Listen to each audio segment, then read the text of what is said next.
नमस्कार, न्यूज खबर एक्सप्रेस में आपका स्वागत है। शुरुआत करते हैं खास खबर के साथ। गृह मंत्री नरोत्तम मिश्रा का बयान। कोरोना पर पिछले 24 घंटे में 112 नए मामले सामने, 164 ठीक हुए। एक्टिव केस की संख्या 1297 बची है। 15 अगस्त को कैदियों की होगी रिहाई। 15 अगस्त को आजीवन कारावास की सजा काट रहे 360 कैदियों को रिहा किया जाएगा।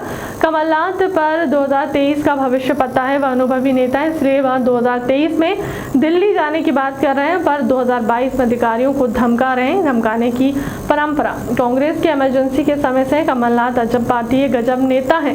कांग्रेस की पदयात्रा पर पदयात्रा नाम दिया है, पर कितने पद चलेंगे यह देखना जरूरी होगा। पहले जैसे कांग्रेस के कार्यक्रम फ्लॉप हुए, ऐसे ही पदयात्रा भी फ्लॉप साबित होगी।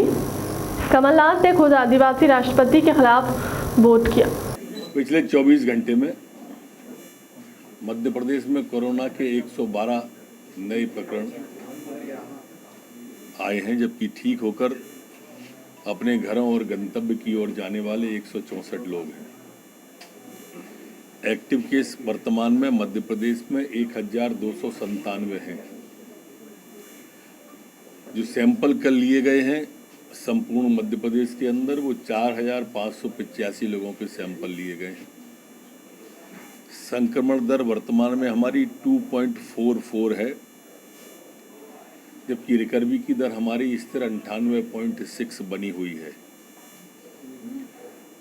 पिछले 24 घंटे में कोई पुलिसकर्मी मध्य प्रदेश में नया संक्रमित नहीं हुआ है। 7 एक्टिव केस वर्तमान में पुलिस के मध्य प्रदेश के अंदर हैं।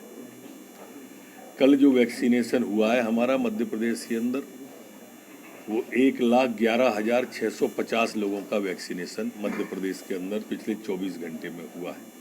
अभी तक जो कुल वैक्सीनेशन हुआ है वो 12,64,38,113 लोगों को कुल वैक्सीनेशन हुआ है। 15 अगस्त के दिन मध्य प्रदेश के अंदर आजीवन सजा काट रहे 360 कैदियों को रिहा किया जाएगा। इसमें से जो आज़ादी के 75 वर्ष का अमृत महोत्सव है, उसमें जो केंद्र सरकार के गृह मंत्रालय के द्वारा गाइडलाइन जारी की गई है, राज्यपाल महोदय ने अनुच्छेद 161 के तहत जो माफ़ी का अनुमोदन किया है, अलग अलग जेलों में जो आजीवन सजा काट रहे हैं, ऐसे 151 कैदियों को स्वतंत्रता दिवस पर 15 अगस्त को रिहा किया जाएगा। और वहीं दूसरी ओर राज्य सरकार ने भी 2012 विशेष परिहार नीति के द्वारा उम्र कैद की सजा काट रहे 251 की शेष सजा माफ़ करने का निर्णय लिया है। ऐसे कुल 15 अगस्त को 356 कैदी रिहा होंगे। मैं यहाँ यह भी कहना प्रासंगिक समझता हूँ कि इन कैदियों में गंभीर अपराध करने वाले जो प्रकार अलग होता है वो कैदी शामिल नहीं है। देखो, कोई स्लीपर सेल हो, मध्य प्रदेश में स्लीपिंग की किसी की को भी इजाज़त नहीं है। यहाँ ऐसी कोई सेल स्लीपिंग नहीं कर सकती है। हमारे अधिकारियों का, हमारी पुलिस का, केंद्रीय पुलिस बल के साथ में बहुत अच्छा तालमेल है। 2 आतंकवादी JNB के पकड़े गए हैं।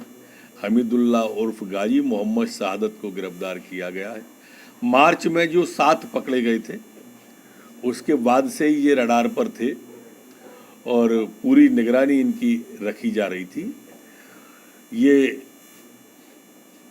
जो आतंकवादी हैं ये संदिग्ध हैं पूरी तरह से। इन पर कई तरह की सामग्रियां भी, मोबाइल और घड़ियां, इस तरह की जो अलग अलग देश की अलग अलग नाम से मिली हैं, और इसके कारण से इनको गिरफ्तार किया गया है।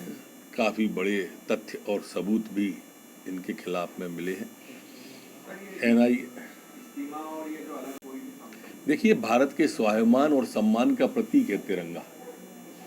ये वो तिरंगा है जिसने आज अपनी विश्व में धाक बनाई है।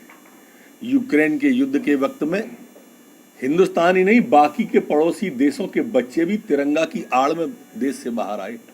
ये तिरंगा की वो धाक है, वो साख है, वो सम्मान है। कांग्रेस तो असमंजस में, जब भी भारत के स्वाभिमान की बात आएगी असमंजस में रहेगी। जब भी हिंदुस्तान के सम्मान की बात आएगी वो असमंजस में ही रहेगी। अप्रत्यक्ष रूप से विरोध ही कहलाता है ये।